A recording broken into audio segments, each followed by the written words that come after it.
events in Cairo. Nabila, clearly a very fluid situation, but this decision of the army really key perhaps to President Mubarak's fate. Absolutely. I mean, the very introduction of the army to try and sort out the complete sense of lawlessness at the moment is, in my opinion, a sense of weakness of the regime, and the demonstrators saw that, and they are determined to make sure that they push him out, and they're very emboldened, and they effectively want to carry out demonstrating until there's a clear and profound political change. International influence in all of this. The one hand, as we were hearing there from our correspondent, there are the foreigners who are caught up in this and the various governments making their decisions, but there's also the diplomatic pressure or otherwise. How would you assess where that is going today? Well, the US and the world pressure is mounting on the Egyptian government. President Obama has spoken directly now with President Mubarak, asking him very clearly to avoid violence, avoid further repression and crackdown, and implement reforms.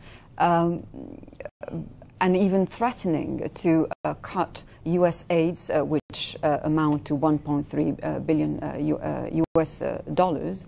So that's a clear threat from the Obama administration. Having said that, it's also classic US pragmatism, making sure that in the end US interests come out on top. It's definite Obama fudge, not supporting the demonstrators. Let's not forget that live ammunition and rubber bullets are mainly provided by the Americans, and not a clear support of Mubarak as well. What about the Israeli perspective on this? Egypt's been a key ally for them in the region as well.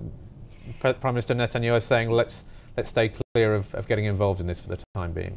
Well, it's very clear that the Americans and indeed the European powers are working extremely hard behind the scenes to make sure that Mubarak remains in power. Egypt is a pivotal country in the region. It's a great friend of Israel. It's a fantastic ally to America, and they have every reason to make sure that there is no power vacuum. And for that reason, a great deal of nervousness. Absolutely. Nervousness on every side, because the situation is very volatile indeed.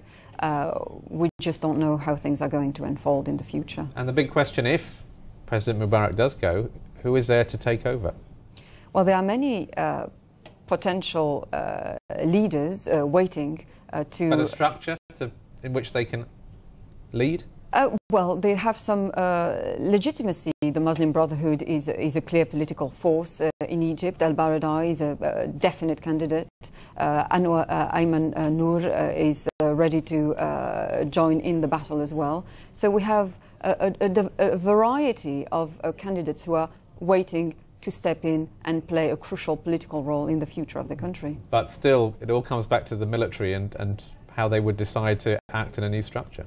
Indeed, and the appointment by Mubarak of a new Prime Minister and a Vice President with military credentials and whose expertise is security rather than economics sums up the whole situation. He brought in an older generation who's very much out of sync with the demands of young people demonstrating on the street.